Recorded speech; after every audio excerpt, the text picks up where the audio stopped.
Hello everybody, thank you so much for being here. I'm so excited to share with you our topic for today, which is going to be the McCall MacBain scholarships for international students at McGill University in Canada. Extremely excited. Yes. The 2024 cohort has been launched, so students are now applying, and I'm going to be taking you through everything about the scholarship. I'm going to talk to you about the common mistakes that students make that make them not get this particular scholarship, and how can you stand out from the crowd in order to get the scholarship. We are going to go through the entire application review just to make sure that you have all the information that you need as you get into application mode. Also, I have prepared worksheets for this particular scholarship, so click the link in the description box, get your worksheets and use them as something that guides you as you do your application for this particular scholarship. One thing that we find out about the McCall MacBain scholarship is that it is an essay heavy scholarship.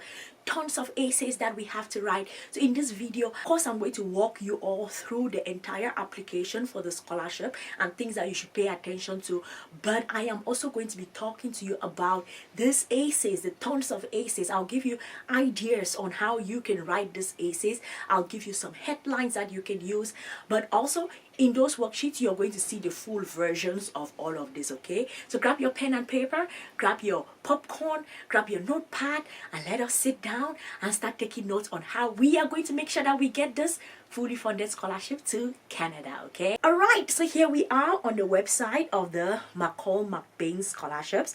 Apply for the McCall MacBain scholarship, and as you can see here, applications are now open for the 2024 cohort.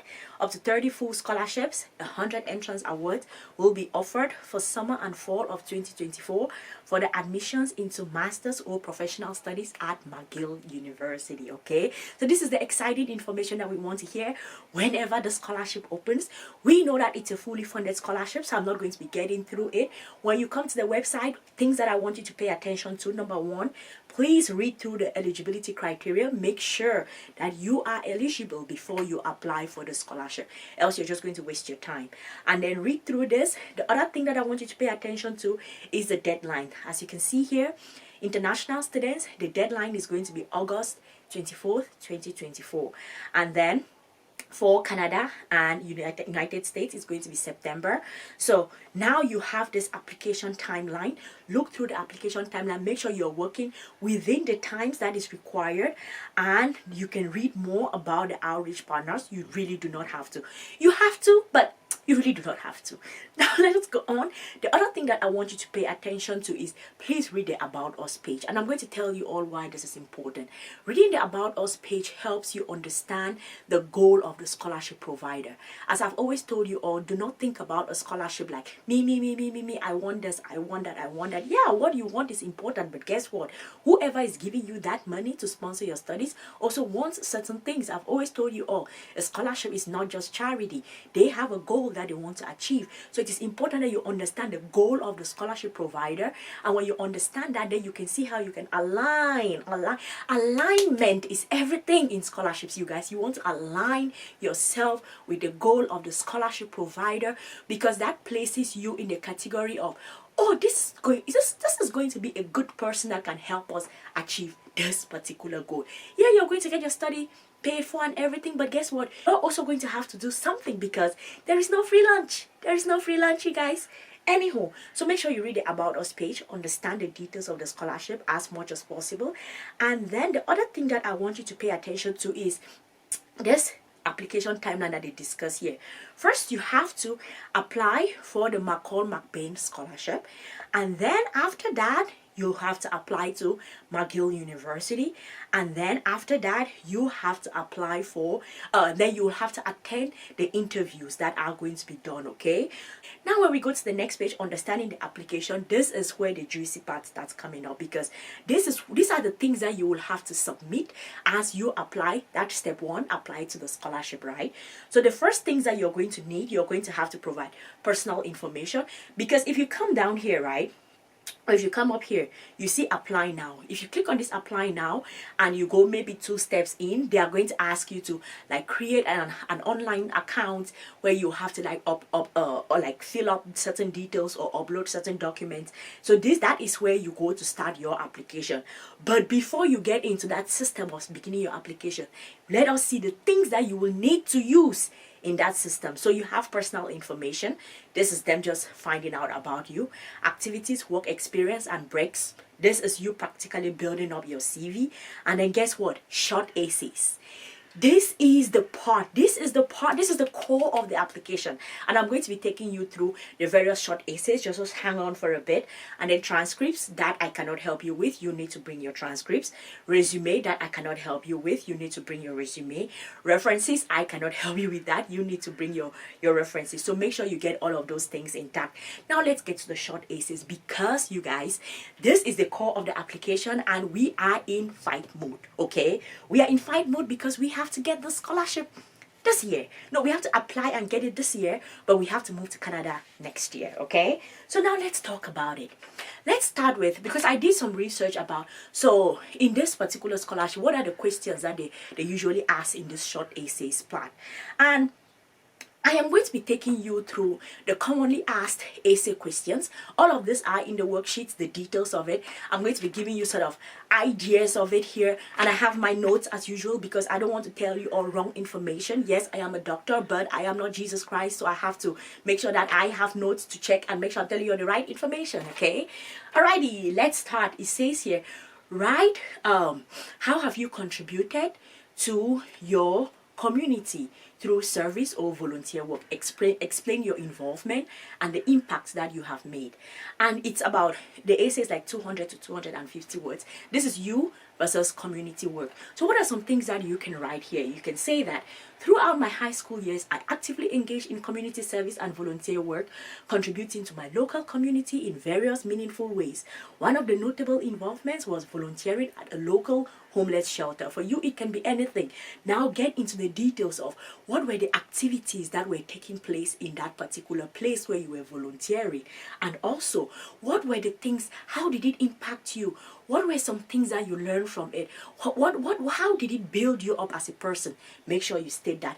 Another thing that you can say is, my passion for environmental sustainability led me to actively contribute to my community through service and volunteer work. And this can be my passion for anything. My passion for cleaning the environment, my passion for the orphans, my passion for whatever it is that your passion is, that it has led you to actually contribute to your community. You can do that. For example, me, I did special needs education, so I volunteered in a place where they were teaching children with disabilities, and I was teaching children with disabilities. I can start by saying my passion for educating children with disabilities led me to something volunteering, and then I'm going to now go into the details of it. What did it do? How much did I participate in the activities there? What did it do for me? How did I contribute? You have put some soul into it, okay? Put some part of yourself into it. Don't just be shallow. When you're shallow and you talk about it as if you copied something off the internet, then there is nothing impactful about it, okay? So that is how you are going to tackle the question on you versus your community work that you have done. Another essay thing that they are going to be asking you about is that you should write about something that you've been particularly proud of, okay? And sometimes it's hard for us to get to the point where we can write something that we are proud of, or something that maybe you're thinking about it, you're like, what exactly can I be proud of? Let me give you some samples. It can actually be probably something that you have as an academic achievement. For example, when I graduated from the university, I had a good GPA and I was really proud of myself. So if it's an academic achievement, talk about it. It can be, for example, someone says here, one significant academic achievement that I'm particularly proud of is being awarded a research grant to conduct independent study in my field of interest. The project required extensive planning, data collection, analysis. However, the main challenge I faced was securing funding. I applied for multiple grants, but unfortunately, I received several rejection letters. Despite these setbacks, I remained determined and I sought for alternative avenues of funding. So you see where it is something that, yes, you faced something challenging, but you were able to fight through it. And because you fought through it, you were able to eventually get what you were seeking for. For example, somebody talks here about a marathon race. I ran a marathon race, and training for it was extremely difficult. It put me through so much physical and mental challenges, and one of the significant obstacles was how did I manage that together with my studies. And then you can now go ahead and talk about how you were able to manage it and what that did to you and everything. And then another thing you can talk about is earning a scholarship. For example, with me, I have gotten 4 fully funded scholarships, so I can talk about my experience getting my first scholarship. I was extremely proud about it, but also it wasn't easy. The process was hard. I had to apply through tons of scholarships before I got it. I did not have enough access to the internet. I had to practically look for a job at a cyber cafe, working there in order to help me get access to constant internet. But at the end, what happened? I was able to get my scholarship. So this is you talking about, it's something, yes, you that was challenging. You're proud of the fact that you got it, but in order to get it, you had to overcome certain obstacles. So put yourself in that position. Also talk about what was it for you. Put some soul into it, okay? And now let's talk about any research projects, publications, or presentations that you have been actively involved with. And here they're asking you for 200 to 250 words.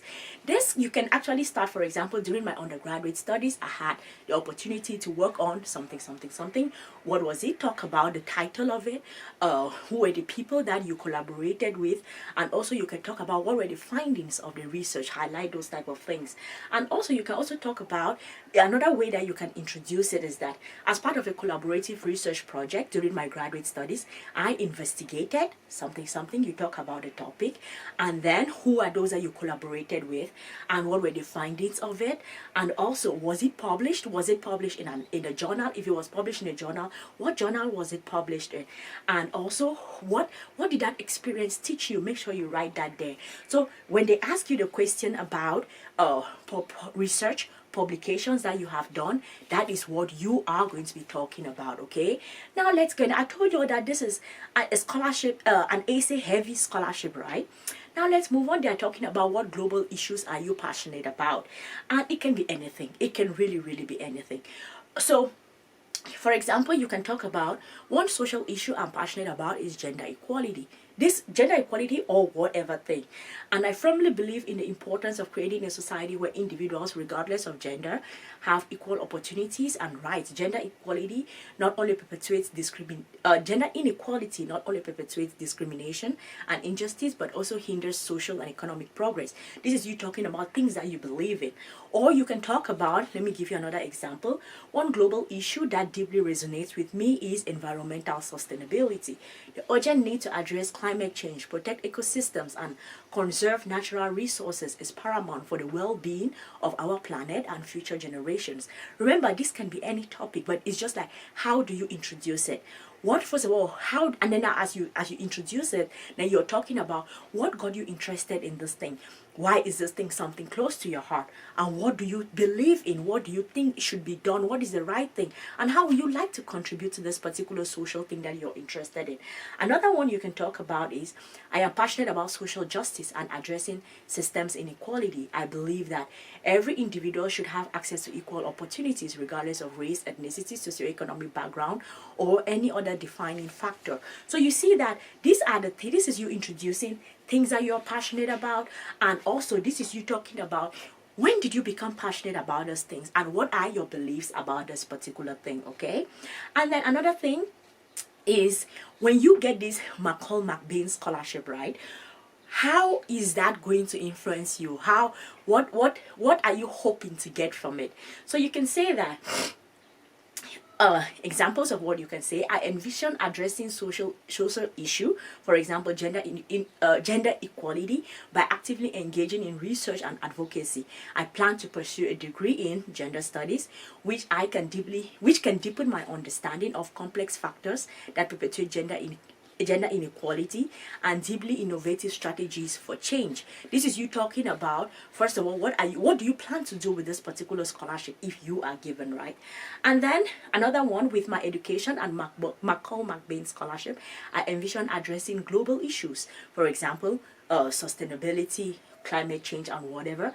I aim to conduct research that contributes to this particular issue. I intend to use the platform provided to raise awareness about the issue through my partnerships with environmental organizations.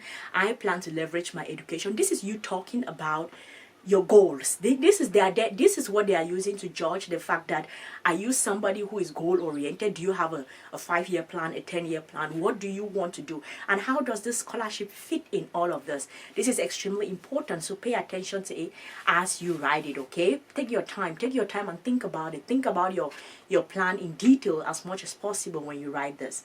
And then another one that they are going to be asking you about is like your leadership experiences, because the goal of this, when you're going to read about the goal of the scholarship, you see that they want to educate people that are going to be leaders and contribute in the world. Okay, so they're asking about your leadership experiences both within academic settings as well as what are the positions that you have held, what are the things that you did. So you can say, for it, let me give you an example. Throughout my academic journey as well as in various extracurricular communities, I have actively sought out leadership opportunities to develop my skills and contribute to the growth of those around me. Within academic settings, this is you bringing out specifically in the academic setting, what have you done? And this can really be anything. It can be tutoring, it can be being part of the student council, it can be being part of a union on campus. These are the things that you can bring in, and you have to say details. What are the things that you did? While I did, I successfully led a team of students in organizing various events. I was responsible for whatever. You have to bring those specific examples of what are the things that you did. And also through your leadership, did you have any accomplishments? What were the things that were done? You have to bring that. And then outside, you can now talk now about outside of academic settings, because this is you within academic settings, right? Outside of academic settings, I have been actively involved in my community, and this can be anything focused on whatever thing that you're interested in. For my case, as I told you already, I'll talk about focus on helping educate children with disabilities. And this, I was actually able to put together a team of students who graduated from the same university as me, and we all went to different schools taking turns in order to go volunteer in these organizations. And you can, let me just continue here. As a team leader in a local environmental group, I coordinated tree planting campaigns, organized awareness events.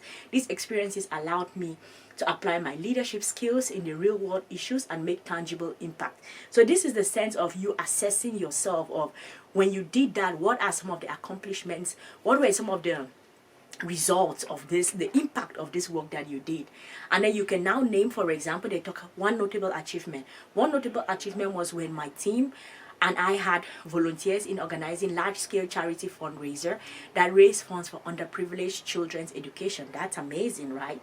And overall, my leadership experience both within and outside of academic settings have allowed me to develop strong organizational and communication skills, the ability to motivate and inspire people, and a deep sense of responsibility. As I said already, this is an essay-heavy scholarship, so you will really have to take your time as you go through this essays. Use those worksheets, let them serve as a guide. Do not copy the samples that are there. Just use it as a guide to help you focus as you write through all of these particular essays, okay? So with all of those essays written and all of the information provided, we would have completed our application to the McCall MacBain Scholarship. The next thing that we have to fight is applying to McGill University. And there are certain programs that actually are going to be participating in this particular McCall MacBain Scholarship. And I'm going to be taking you through the list of the programs that you can study as part of this scholarship program, okay? So here you have the Master of Arts, Architecture, Arts in Teaching and Learning. These are the eligible degrees, okay? And then we have Masters in Business Administration, Education, Engineering, Information Studies, Management, Music, Public Policy, Science, Applied Sciences, Science, Physical Therapy, and then Occupational Therapy, Social Work, Urban Planning, Law, and then Sacred Theology.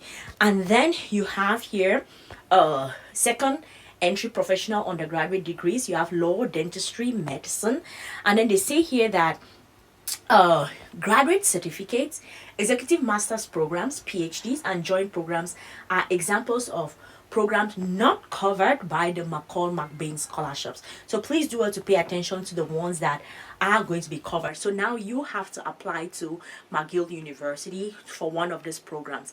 And I think that one of the most important things that you have to pay attention to is really when you're applying to a university, what are the things that are important? You have to probably submit all your documents again. You have to write another statement of purpose. Why that university? Why are you a good fit? Why that particular program? What do you intend to do with the program? And what motivated you to want to study that particular program? You have to write all of those in there, okay? Now you have finished applying to McGill University, and the next part of our application is figuring out our interviews. So here you find here you have regional interviews. It says here prospective applicants for summer fall 2024. You will start applying by June 1st. This is applying for it, but now when we start going to this particular interviews, we are looking at October, and then for Canadian applicants it's November. So you're seeing here the various parts of the world. October will be Latin America and the Caribbean. Sub-Saharan Africa still October. Middle East October, and then East Asia October. South Asia October. Europe October. November United States, and then November in international students in Canada, so those that are already there, and then Canadian applicants have their own dates. So now let's think about, all right, you've gone through all of this process, and then now you have to think about the interviews. What are you going to do with the interviews? What are some possible questions that they are going to be asking, and how can you stand out from the crowd and make sure you get this interview locked down? I did some research, I got some questions. Let's get right into it. Alrighty, so as I said, the McCall MacBain scholarship is an essay heavy scholarship, and with essay heavy scholarships, what they are trying to figure out is tons of information about you as a person.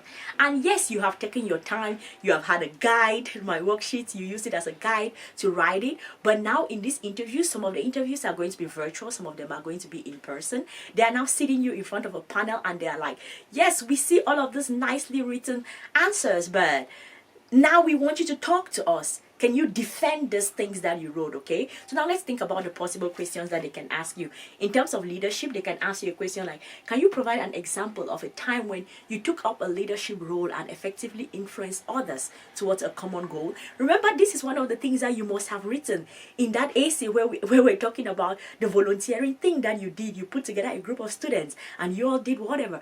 Now they are asking you in that interview, because they will be cross-checking. Oh, she said this in her interview. She said this in her essay. Is this the same thing she's saying in her interview? If she is, okay, we see you making some things that make sense here. You're not telling us a whole different story, and we are looking like, who is this person that we do not even know? And then you have, how do you approach challenges or conflicts within a team or group setting? Remember, we have spoken about challenges, which is one of the questions. Some challenge that you were able to overcome that you're proud of yourself. You see, this is it coming back. Now let's go to community engagement. Describe your most significant community involvement experience. What impact did you make, and what did you learn from that experience? We have answered this already, remember. And let's talk about academic excellence. What academic achievement are you most proud of, and how did you overcome any challenges or obstacles to accomplish it? Remember, we have talked about this already, coming back in questions. And then I have tons of questions. I'm going to put all of these questions in the worksheet. I'm just reading one here because this is a YouTube video, and YouTube people are not patient to watch the entire video. And then now let's see, commitment to positive impact. How do you define positive impact? What is it? Why is it important to you personally? And then alignment with the scholarship values. They can ask you a question about how do your personal values align with the core values of the McCall MacBain scholarship. Remember, I told you all about the importance of reading the About Us section. The About Us section. This is where they are going to catch you if you did not read it. Because if you did not read it, maybe you will not even make it to this point, because your essays do not even align with the goals of the scholarship provider. And then, can you provide examples of experiences of achievements that demonstrate your commitment to social justice, equality, ethical leadership, whatever thing that you mentioned that was important to you or important to the McCall MacBain scholarship, they are going to ask you about it. So please do have to pay attention to all of those. Now we are going to discuss what are some of the common mistakes that students make when they are applying for the McCall MacBain scholarship. Pay attention to them so that you do not make the same mistakes, okay? First, what are the things that students can do when you do not do thorough background research on the goals of the scholarship provider? That means that you're not going to be answering questions that are going to help you align with the goals of the scholarship provider. Then you are not going to be given the scholarship. Another thing that will kick you out is insufficient preparation. When they read through your documents and they see that this was rushed, you did not take your time to write it, or you're going to be kicked out. And then another thing, lack of self-reflection and depth. Remember when we were talking about the essays, I was telling you about what did it do for you? How did it affect you as a person? Have some soul. They talk here about also generic and impersonal essays. Don't just talk about, oh, something happened, but bring it to yourself. What did it do for you? How did it affect you as a person? If you do not bring those personal aspects of it because they are trying to understand you, you're not going to get a scholarship. You're not going to get a scholarship. You're going to be kicked out. And then failure to highlight the outcomes and impact of your work, you have to do that. And also neglecting attention to details and making mistakes in your essays. You need to review your essays, as I've told you all. Give it to a friend to read, give it to a senior to read, and give it to a professor to read. Those are the 3 steps that you have to follow. And now, how do you stand out from the crowd and make sure you get the scholarship? How do you stand out from the crowd and get the McCall MacBain Scholarship? Number 1, you need to demonstrate exceptional leadership potential. The goal of this scholarship is they are trying to train future leaders. Do you have a track record of leadership? Do you plan on continuing this leadership? You need to show that as clearly as possible. Clarity in terms of everything that you write, that is extremely important. You need to highlight a track record of community service. You need to be somebody that is involved in your community. Whatever thing that it is that you're doing, whatever thing that you're passionate about, you need to be somebody that is out there working with people, talking to people, and you need to show that clearly, just as much as you have shown it also in your leadership like track record. You need to show that and how you plan to continue doing that. And also academic excellence. Your grades matter, you guys. These scholarships that are fully funded, they are looking for the best of the best. So if you're still in school, get those grades up. And if you're out of school, I hope that you got good grades, because that is how you are going to stand out from the crowd and get the scholarship. They're not going to be taking people with 3rd class or whatever. They're not going to be doing that. So please make sure that you are good enough as you apply for it. Align with the scholarship values, you guys. I've told you all, a scholarship is not just about you. Don't go there talking about I want. Really? It's not yeah, what you want is important, but it's not really about you. You need to position yourself where you put the scholarship provider's goals, your goals, and then you can find some common ground there. That is extremely important. And also you need to present a well-rounded profile. A well-rounded profile is have academic achievements, but also be somebody who has leadership potential, who is going around doing some things in the community. Those are the things that show you as a well-rounded person. And if you have all of those things, trust me, I am going to see you in Canada. Thank you guys so much for watching. I hope that this was helpful. If it was, please do to subscribe to this channel, and also like, share the video with a friend, a brother, a sister, an auntie, an uncle, and also get the worksheets and tell anybody who is interested in going to study in Canada for free that this is the best video that they should watch for it. Okay, thank you all so much. I'll see you all in the next one. Cheers.